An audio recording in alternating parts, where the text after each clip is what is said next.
Bonjour à toutes, bonjour à tous. Donc bienvenue à cette table ronde sur le thème de l'intersectionnalité des luttes. Je me présente, je m'appelle Benjamin Delavaux, je suis journaliste au magazine Manifesto 21, qui est un magazine indépendant et queer féministe en ligne et gratuit. J'écris en particulier sur les interactions entre mouvements sociaux, questions queer et écologiques. Donc merci au Festival des Fiertés d'accueillir cet événement et merci aux participants de cette table ronde d'avoir accepté de venir discuter du sujet d'aujourd'hui. Malheureusement, Anna Namekran ne peut pas être avec nous ce soir. Elle est malade, donc on l'excuse et on pense fort à elle, on lui souhaite un bon rétablissement.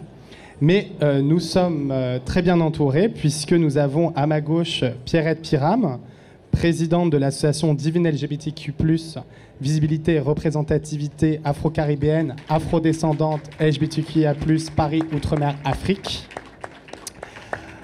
À sa gauche, nous avons Axel Ravier, porte-parole de la Pride des banlieues, un mouvement revendicatif qui organise une marche annuelle des personnes LGBTQIA+, dans les quartiers populaires et dont la première édition a eu lieu en 2019 à Saint-Denis dans le 93. Merci. Et à sa gauche, nous avons Nicolas Lamartine, représentant de l'association SOS Homophobie, qui lutte depuis près de 30 ans contre les discriminations des personnes LGBTQIA, via entre autres une ligne d'écoute, des interventions en milieu scolaire ou encore le rapport annuel sur les LGBTQI-phobies. Merci à toutes et tous d'être là. Donc nous allons plonger tout de suite dans le vif du sujet en parlant de ce terme d'intersectionnalité qui, on l'entend de plus en plus en France, dans les médias, dans les associations et qui est tantôt revendiqué et tantôt décrié par certains politiques. Il est parfois difficile de savoir de ce qu'il signifie, de quoi il s'agit. Donc pour donner un petit peu de contexte à ce terme, le terme d'intersectionnalité est le plus souvent associé au travail de la chercheuse américaine en droit Kimberlé Crenshaw, qui dans les années 80 écrit un travail qui analyse comment le droit américain ne permet pas aux personnes qui subissent une pluralité de discrimination de faire valoir leurs droits. Donc plus concrètement, Crenshaw démontre que les femmes noires ne peuvent pas faire valoir leurs droits car elles doivent soit porter plainte pour discrimination de genre en tant que femmes ou bien pour discrimination raciale parce qu'elles sont noires. Donc en devant choisir l'un ou l'autre, les femmes noires se retrouver dans une impossibilité de faire valoir leur expérience spécifique de discrimination qui est à la fois du racisme mais aussi des violences liées à leur condition de femme. Donc en mettant en lumière d'un point de vue légal l'intersection des discriminations, Crenshaw nous permet de mieux rendre compte de l'expérience individuelle d'une personne et ainsi mieux comprendre la manière dont différents systèmes d'oppression s'entrecroisent pour créer une situation particulière dans le monde. On peut penser aussi au handicap, la sexualité, la race, le genre, la classe, qui sont tant de facteurs qui peuvent influer sur l'expérience d'une personne. Donc on a souvent retenu le nom de Crenshaw comme étant le plus important, mais c'est un nom qui est bien antérieur à elle et bien en dehors des États-Unis aussi. On peut penser notamment à la penseuse autochtone latina Gloria Anzaldúa, ou bien Hawa Thiam, une anthropologue sénégalaise qui pose la question dès les années 70 de la place des femmes africaines dans le mouvement féministe, ou enfin à Colette Guillaumin en France, qui formule le concept de personnes racisées dès les années 60 et qui nous aide à avoir une analyse plus complexe des systèmes de pouvoir qui s'appliquent dans la société. Mais le concept d'intersectionnalité, je pense que c'est très important de le préciser quand on parle d'intersectionnalité des luttes, il est avant tout issu de luttes pratiques et d'auto-organisation, notamment des femmes noires partout dans le monde, comme la militante qui est peut-être le visage le plus connu, Angela Davis avec les Black Panthers. Il me semble que pour conclure, il y a ce titre d'un livre collectif écrit par des femmes noires américaines dans 82 qui, je pense, résume bien autant émotionnellement que pratiquement ce qu'est l'intersectionnalité. Toutes les femmes sont blanches, tous les hommes sont noirs, mais certaines d'entre nous sont courageuses. Donc je vous propose donc d'organiser cette discussion en 3 temps. D'abord en abordant la question des luttes militantes et de l'approche du concept d'intersectionnalité dans les luttes militantes de nos invités. Ensuite, de réfléchir aux discriminations, aux violences intracommunautaires qui peuvent exister au sein de la communauté LGBTQIA+, et comment cet outil intersectionnel nous permet de mieux les comprendre. Et enfin, nous discuterons du rôle des alliances et des stratégies possibles pour faire avancer un militantisme LGBTQIA+, qui soit intersectionnel dans la communauté et dans la société française en général. Donc pour commencer, je vais poser une question à l'ensemble des participants pour savoir comment le concept d'intersectionnalité organise vos luttes de manière pratique dans vos associations respectives. Est-ce que... qui veut commencer? Axel, tu veux commencer? Merci de l'invitation. On est très content d'être là. Enfin, je suis très content d'être là, mais pour représenter du coup la Pride des banlieues. Comment ça s'organise concrètement? Bon, je pense que tu l'as très bien rappelé. L'intersectionnalité naît dans les mouvements sociaux américains du black feminism, années 60-70. Donc c'est un peu une source d'inspiration. C'est-à-dire évidemment, si ça naît dans des mouvements sociaux, ça naît pour une lutte de la représentation et de la visibilité. Hein. Les femmes noires à cette époque se positionnent, alors pas comme intersectionnelles, l'intersectionnalité utilisée comme des luttes arrive bien plus tard, mais montre qu'elles ne sont pas visibles de la même manière et traitées de la même manière. Du coup, c'est exactement de cet héritage qu'on se revendique, c'est-à-dire voilà, quand la Pride a été créée en 2019 et quand l'association dont elle est issue et créée depuis 2018 discute avec les pouvoirs publics, bon, en fait, on se rend compte qu'on n'est pas du tout dans une position hégémonique, bien au contraire. On est dans une position qui est clairement minoritaire, non représentée, non visible. Donc, le but d'organiser cet événement, ça a été de devenir visible, d'être écouté, d'être entendu et de représenter une partie de la communauté. Et en fait, ça rejoint d'autres questions qu'on va y revenir ensuite sur les violences intracommunautaires, mais de représenter une partie de la communauté qui n'était pas présente parce que à l'imbrication, parce que c'est ça l'intersectionnalité avant tout, c'est l'imbrication de multiples rapports sociaux. Bon, bah voilà, il y avait des rapports évidemment de race, de classe, de localité également. Hein. La Pride a lieu à Saint-Denis, on parlait de Saint-Ouen tout à l'heure avant la conférence. Voilà, toutes ces périphéries aussi qui ont connu en fait depuis très longtemps une exclusion qui est étatique, quoi. Mais pour faire très court et très simple, parce qu'il faut faire court. Pierrette, tu veux rajouter quelque chose aussi, peut-être en précisant le lien entre les luttes LGBTQIA et les enjeux décoloniaux qu'on peut rencontrer dans les Outre-mer et le concept d'intersectionnalité, comment vous, chez Divine, vous le mettez en pratique? Bonsoir, bonjour à l'ensemble des participants du Festival des Fiertés. Alors, moi je suis Pierrette, la présidente de l'association Divine LGBTQIA+, visibilité, représentativité, afro-caribéen, afro-descendants LGBTQIA+. C'est une association donc, qui regroupe les personnes LGBTQIA+, des Outre-mer et d'Afrique, habitant notamment à Paris. Donc, on est aussi originaire donc, des Outre-mer ou de l'Afrique. Nous sommes donc les LGBT noirs, notamment. Et donc, nous, au Divine, on est totalement, comment dire, dans l'intersectionnalité. On est directement concernés. Nous sommes les personnes de l'intersectionnalité, en fin de compte. Nous sommes donc des personnes noires, LGBTQIA+, femmes, personnes trans, personnes gays, d'identité noire. Et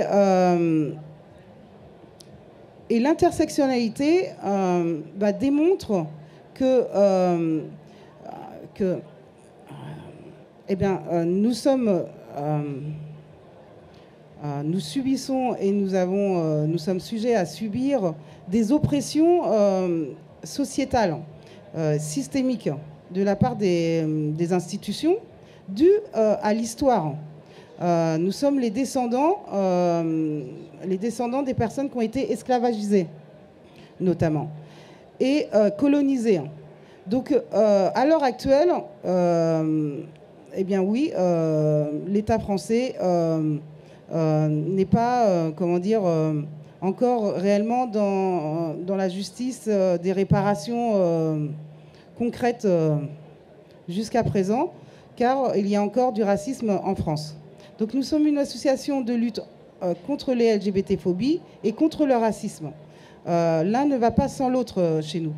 On se doit de lutter pour ces deux oppressions-là, ces deux discriminations, ces deux délits. C'est des délits.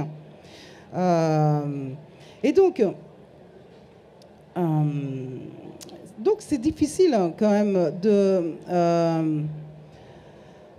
parler encore jusqu'à présent de ces sujets-là, parce que pour nous, on n'a pas eu encore de justice sociétale, on va dire. Et donc notre combat de la lutte intersectionnelle, notamment, c'est de prendre position sur des sujets sociétals où notre regard il sera forcément en dénonciation au système, au gouvernement notamment. Alors, notre association, pour autant, s'est prononcée pour établir une visibilité et une représentativité des identités LGBTQIA+, afro-caribéennes, afrodescendantes LGBTQIA+, au niveau sociétal. Et nous, notamment pour les Outre-mer, on n'aura pas la problématique d'être sans papier. Donc, souvent, on nous confond pour des personnes demandeurs de papier, migrantes ou demandeurs d'asile. Mais là, c'est faussé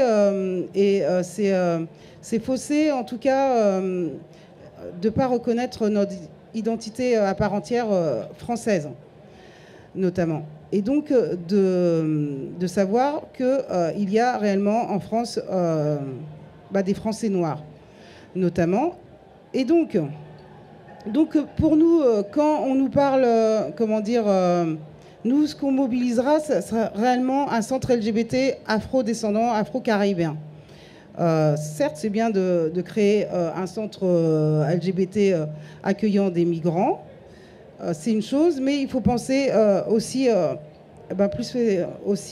spécifiquement à la demande des afro-caribéens, des personnes noirs français LGBTQIA+.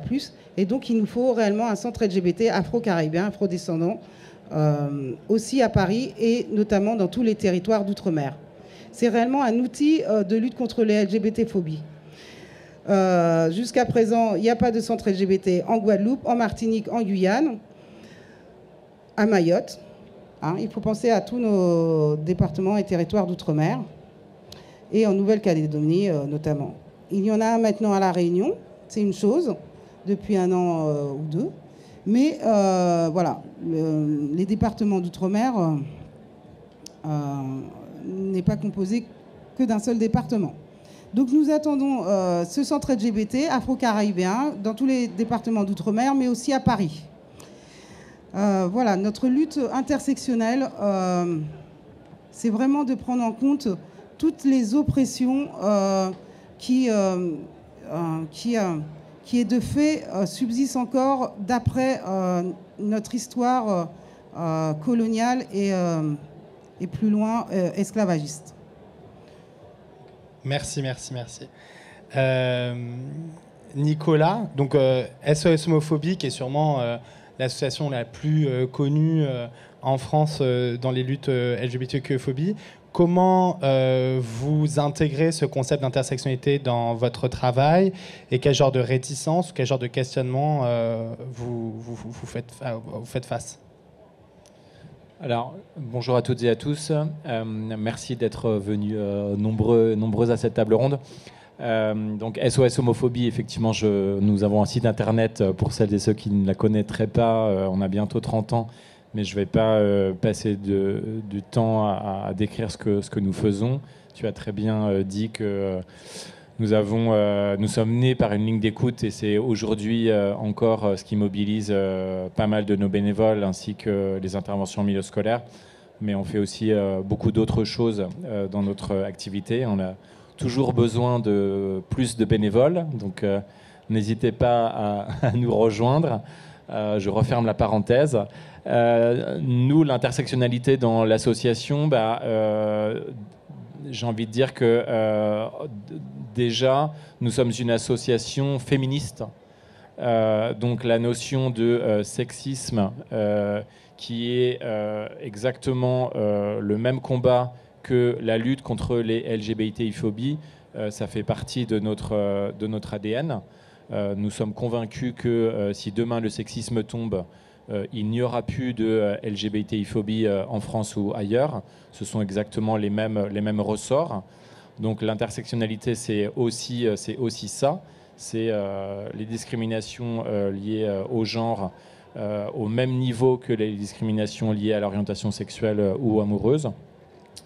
Nous avons une commission racisme et diversité dans l'association qui a besoin, elle aussi, de bénévoles pour faire beaucoup plus que ce qu'elle peut faire aujourd'hui. Elle a besoin de ressources, d'idées, d'initiatives. Nous sommes une association, on ne va pas se le cacher, où les personnes noires sont pas suffisamment présentes. Et c'est quelque chose sur lequel nous travaillons parce que ça ne nous satisfait pas. Et que voilà, la question du racisme doit être beaucoup mieux traitée et sur lequel on doit beaucoup plus faire bouger les lignes à SOS Homophobie. En tout cas, je prendrai un exemple sur les interventions milieu scolaire, qui est une activité dans laquelle j'ai milité pendant pas mal d'années.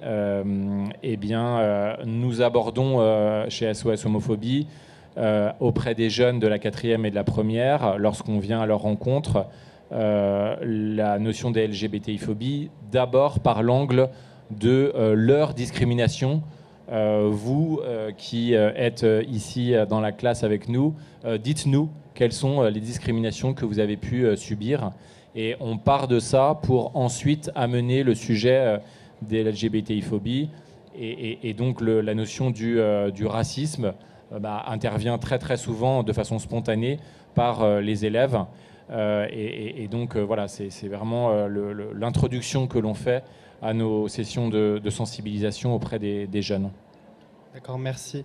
Je pense que ce qui est intéressant, c'est que vous, tous les trois, vous intervenez dans des espaces géographiques et des espaces différents, et vous venez d'espaces différents.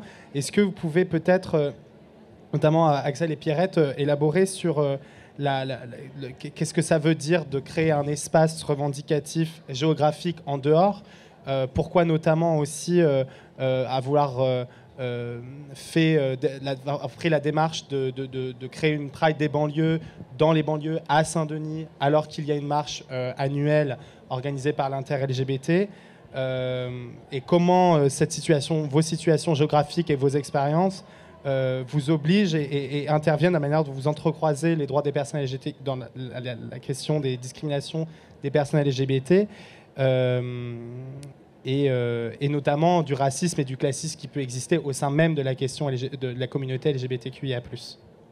Axel, tu veux y aller ? Ça fait beaucoup d'un coup, là. Ça fait beaucoup, pardon, j'avance sur le déroulé. Là, ça fait espace, imbrication des rapports sociaux, violence intracommunautaire, on peut pas trop s'en sortir. Mais d'abord, je pense que, pour revenir rapidement sur la première question, on voit qu'il y a différentes utilisations de l'intersectionnalité, mais que finalement, certaines se rejoignent. Et je pense que l'association que je porte et l'association Divine se rejoignent sur ce point, c'est-à-dire nous ce qu'on critique aussi c'est ce pseudo-universalisme un peu, c'est-à-dire voilà, on nous dit finalement que on est tous égaux, tous ensemble, tout va très bien se passer. Ben non, Pierrette l'a très bien dit, voilà, concrètement il y a encore des institutions qui sont dans des on va dire, dans des situations de post-esclavagisme qui sont encore présentes. Et en fait, je lisais encore quelque chose tout à l'heure avant de venir sur les liens qui ont existé, par exemple, entre le colonialisme dans nos DOM, mais aussi dans nos territoires périphériques, là où on est installé. Et en fait, on retrouve exactement la même chose, c'est-à-dire ces effets de lieu, c'est-à-dire ce qui peut orienter des actions, alors un concept un peu chiant, mais ce qui va nous orienter dans les actions, dans notre vécu quotidien, ce sont aussi et surtout des effets étatiques en première partie. C'est-à-dire, n'oublions pas que ce sont les institutions qui dirigent nos vécus avant tout. Du coup, pourquoi s'installer à Saint-Denis dans nos territoires ? Parce que longtemps, on les a considérés comme des territoires, et le mot a été utilisé tout à l'heure, mais des territoires qui n'étaient pas gay-friendly ou inclusifs. Ah oui, mais c'est dangereux, du coup, il y a énormément de personnes racisées, du coup, les personnes racisées bah oui, mais il y a une incompatibilité entre le fait qu'il soit racisé et une homosexualité possible. Bon, bah déjà, s'installer à Saint-Denis, c'est aussi montrer que finalement, il y a énormément de personnes qui vivent en tant que LGBTQI+, en quartier populaire, en cité d'habitat social, et cela depuis très longtemps finalement. Donc la Pride, ça a été un moment où on a visibilisé ce type de vécu, mais ça a aussi pu être réutilisé, c'est-à-dire on nous a dit, bah, regardez, vous êtes enfin visible face à vos difficultés, est-ce qu'il n'y a pas plus d'homophobie en banlieue qu'ailleurs? Ben, en fait, la Pride, elle n'est pas là pour ça. Pourquoi s'installer à Saint-Denis? Parce que les gens qui ont créé cette association à la base étaient issus de Saint-Denis et ça répondait de leur vécu. Pierrette l'a très bien dit. On ne considère pas qu'on est plus intersectionnel que d'autres. N'oublions pas que l'intersectionnalité, c'est un moyen de voir le monde social, c'est des lunettes qu'on se met pour le voir. Donc du coup, il n'y a pas des personnes plus intersectionnelles que d'autres. Vous l'avez dit, des hommes gays, blancs, qui vivent dans le Marais et qui gagnent 4 000 € par mois sont tout autant intersectionnels, hein, je le rappelle. Ils sont traversés par les mêmes rapports sociaux que nous, concrètement. La différence est telle que nous sommes traversés par des rapports sociaux qui sont de domination. Il faut le rappeler quand même. En fait, le sujet dominé-dominant, c'est quelque chose de politique. Et c'est ça. Nous, on est traversés par des dominations. C'est d'ailleurs le principe même de raciser. Hein. Je rappelle que les Blancs sont racialisés. Hein. Ils ont tout autant une couleur de peau. Ils sont tout autant à l'intersection de rapports sociaux.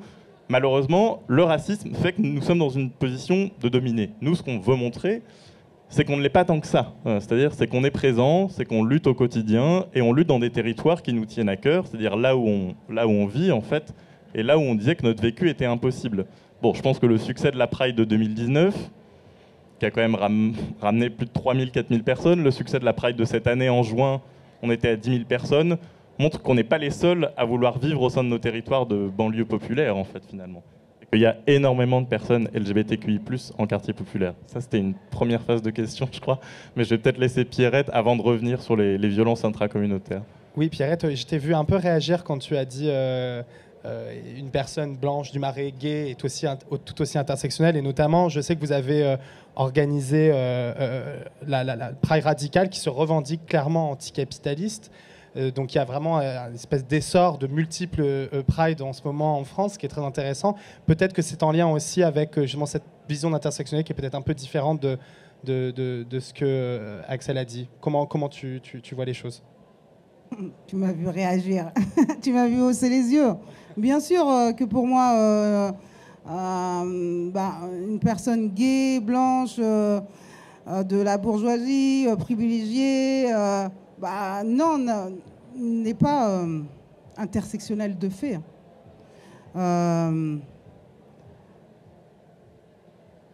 L'intersectionnalité vient du féminisme, vient des luttes de femmes noires.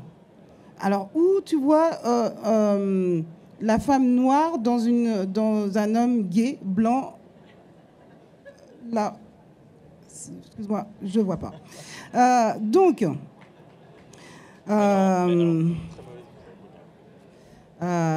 Du coup, comment dire, nous, on est cofondatrice de la Pride radicale. La Pride radicale a été initiée, énoncée en rapport à cette marche des fiertés généraliste, Gay Pride généraliste, qui a impulsé dans plusieurs, à Paris, mais aussi dans plusieurs villes de l'Hexagone. Et donc nous la dénonçons parce que pour nous, cette marche des fiertés, cette Gay Pride, elle a perdu de ses revendications politiques, de ses revendications intersectionnelles, du coup, de ses revendications à la base de porter des revendications politiques et de représentativité aussi. La marche des fiertés généraliste, pour nous, pour ma part, allez, on va prendre pour ma part, elle est capitaliste. Et le capitalisme, pour nous, est à l'initiative aussi de l'esclavage. Donc déjà, là, on sera en différent avec les marches qui portent le capitalisme à son apogée, en faisant venir des chars de banque, des chars commerciales. On perd vraiment l'éthique initiale de la marche des fiertés, des prides radicales, des prides initiales. Et la pride radicale est pour remettre du sens politique aux marches des fiertés, notamment en prenant en compte les revendications des communautés, des minorités LGBTQIA+, en France notamment. Voilà, donc on a effectué la 2e marche des fiertés cette année. Après, il suffit de lire l'appel de la Pride radicale qui est bien explicite de le pourquoi la Pride radicale aussi. On a une problématique avec l'invitation officielle des policiers aussi dans la marche initiale, la marche généraliste capitaliste. Le fait d'inviter une association LGBT de policiers, pour nous c'est problématique. Étant donné que de plus ces policiers des fois arrivent dans nos marches des fiertés habillés en policiers, et sachant que la fonction des policiers sort très, très souvent de leur cadre dans la société, nous subissons des contrôles au faciès, du racisme de la part des policiers. Et donc, oui, ces problématiques qui viennent en tenue dans les marches des fiertés et avec des pistolets en plastique à eau visent les personnes dans la marche des fiertés. Dans ces personnes, oui, il y a des personnes traumatisées par les policiers. Donc, pour nous, c'est illogique. Et pour ma part, on dénonce cela et notamment on fait des propositions. Et moi, je propose réellement au corps de policiers de faire des excuses à la communauté LGBTQIA+ dans le monde vis-à-vis de l'histoire des policiers par rapport aux LGBT, notamment en Amérique et de par le monde d'ailleurs. Voilà. Tant qu'on n'a pas de lettre officielle d'excuse du corps de police, je ne vois pas pourquoi il serait directement convié à nos marches des fiertés. En Amérique, ils ont compris ça. Il y a des discussions qui vont dans ce sens. Voilà. Donc, je ne vois pas pourquoi à Paris, notamment, ça irait pas dans ce sens. Merci, je pense que ça... Après, tu veux réagir? Après, donc, il y a donc cette marche, cette Pride radicale, qui est vraiment portée, on va dire, des luttes intersectionnelles. Mais aussi, on a pu faire la première marche des fiertés en Guadeloupe. Et ça apporte réellement aussi des clés pour lutter contre les LGBT-phobies. Et donc, on va continuer les questions, mais oui. C'est des marches aussi vraiment qui sortent du cadre de la marche des fiertés capitalistes. Merci, et je pense que peut-être que la question de la réparation sera intéressante dans les questions des alliances.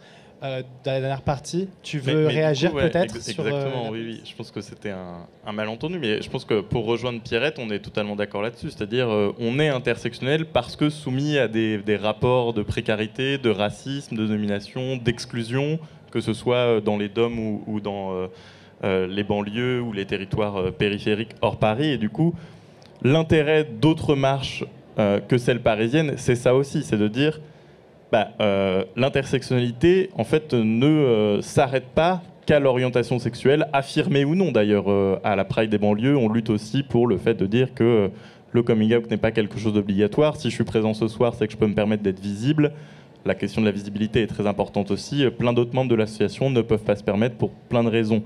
Du coup, militer à Saint-Denis et organiser une marche Saint-Denis, c'est d'une certaine manière s'opposer à la marche historique parisienne, mais c'est aussi et totalement reconnaître les avancées qu'elle a permis, mais c'est aussi montrer qu'il existe d'autres vécus. Enfin, on en a un petit peu parlé tout à l'heure, mais la revendication de cette année de la marche des fiertés à Saint-Denis, c'était la création de 10 000 places en hébergement d'urgence, c'était la formation des agents et des agentes du service public aux questions LGBTQI+, notamment dans les territoires de banlieue parisienne. Du coup, amener ce type de revendications, c'est des revendications qu'on trouve pas ou très rarement, j'ai un petit souvenir dans les années 80-90, dans les milieux gays, on va dire mainstream parisiens.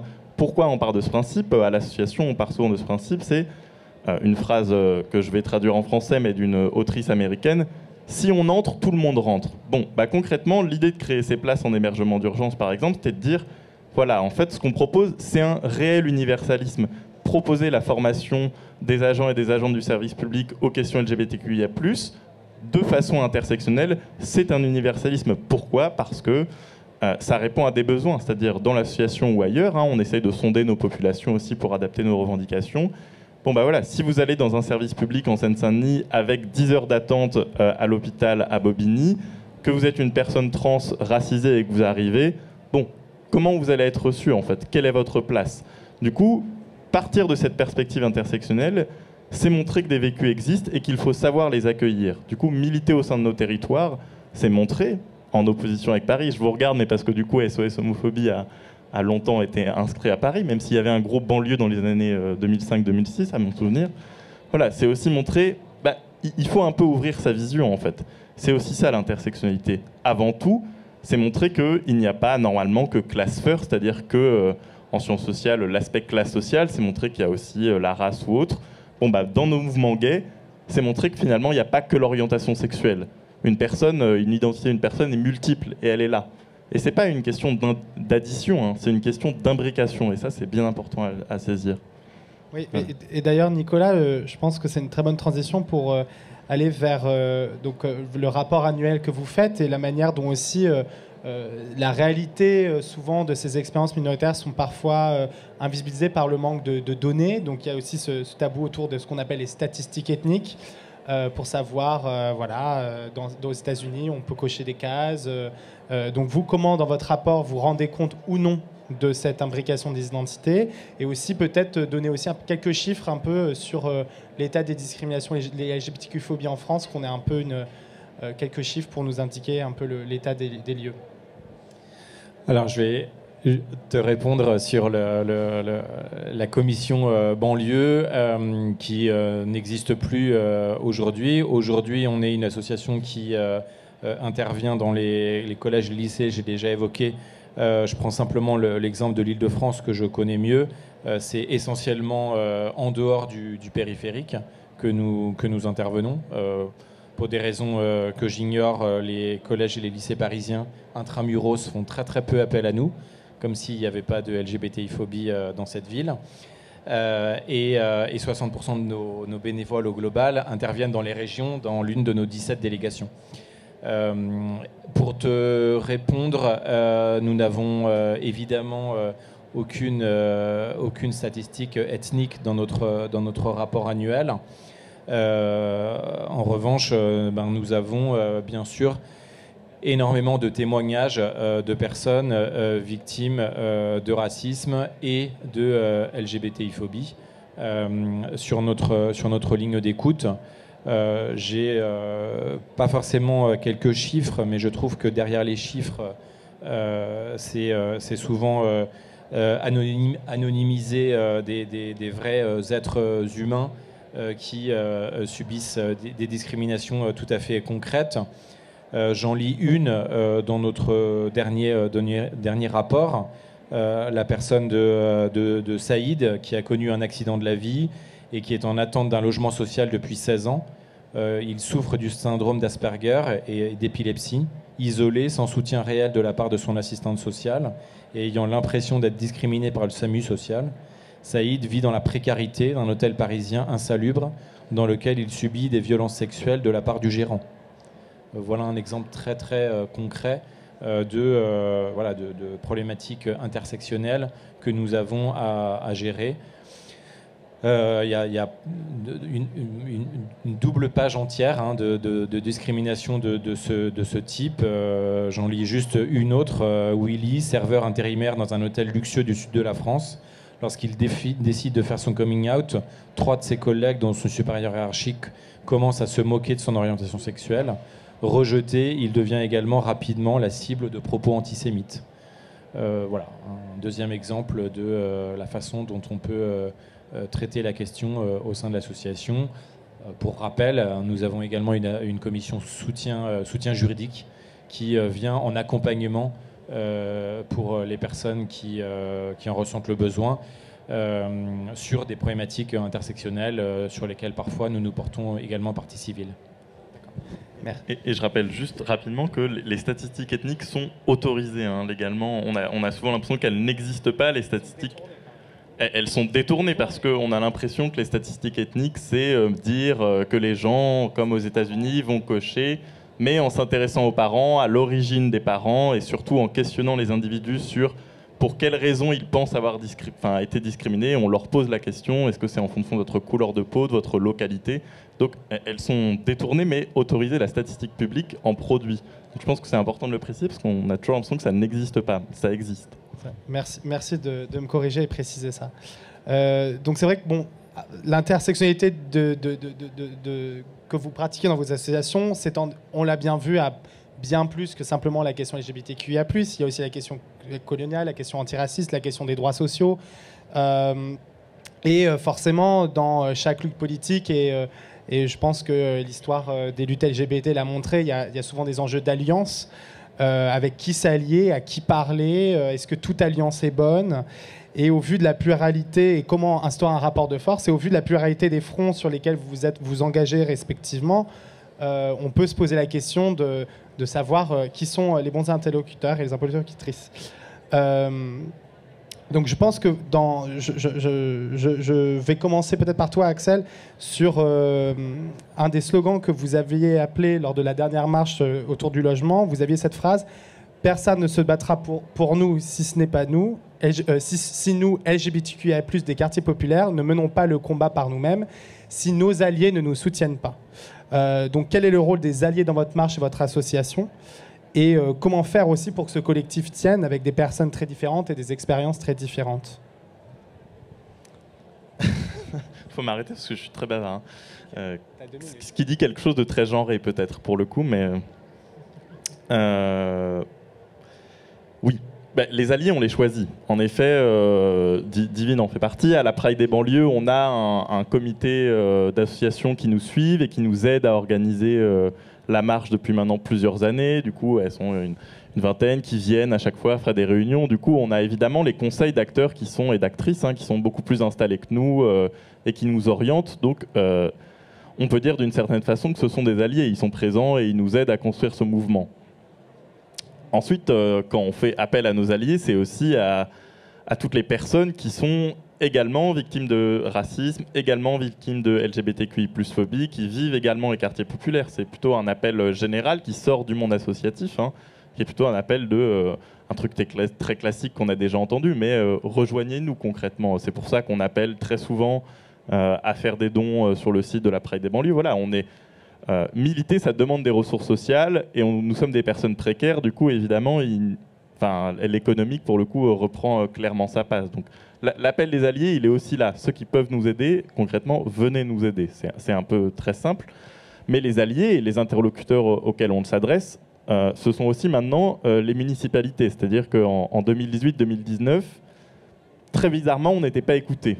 C'est d'ailleurs là d'où est né le mouvement, en fait. Par un manque d'écoute, un manque de réponse à nos besoins. Bon, aujourd'hui, ils voient que ça marche un peu plus, on est invité et puis on a beaucoup plus de facilité à les rencontrer, ce qui est plutôt ce qui dit quelque chose de ces municipalités. Bon, ce sont aussi une forme d'alliés, c'est-à-dire ce sont aussi des interlocuteurs vers lesquels on se tourne pour leur dire, voilà, regardez, on porte ce type de revendication, est-ce que vous pouvez nous aider? Qu'est-ce que vous pouvez faire pour ce type de revendication? Mais nos alliés, avant tout, ce sont les gens qui sont... disons, sur la même ligne politique que nous, c'est-à-dire les gens qui vivent les mêmes choses, les gens qui nous comprennent, les gens qui veulent nous aider à militer, c'est ça des alliés. Bon, après, il y a évidemment le terme allié dans le sens allié des luttes LGBT, les personnes non LGBT qui vont nous aider à montrer.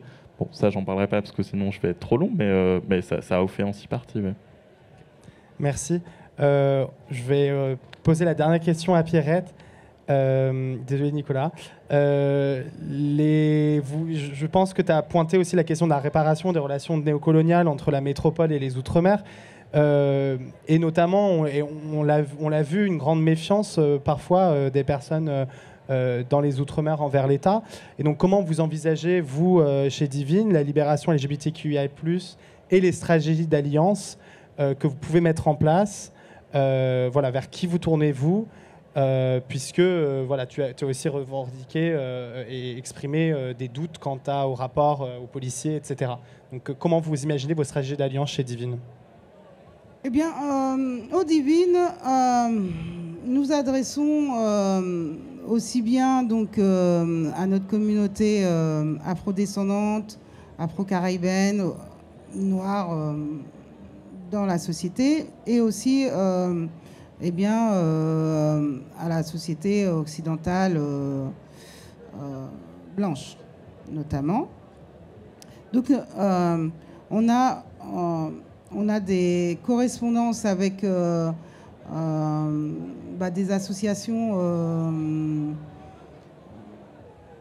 des associations, déjà comment dire, reconnues dans nos communautés afrodescendantes.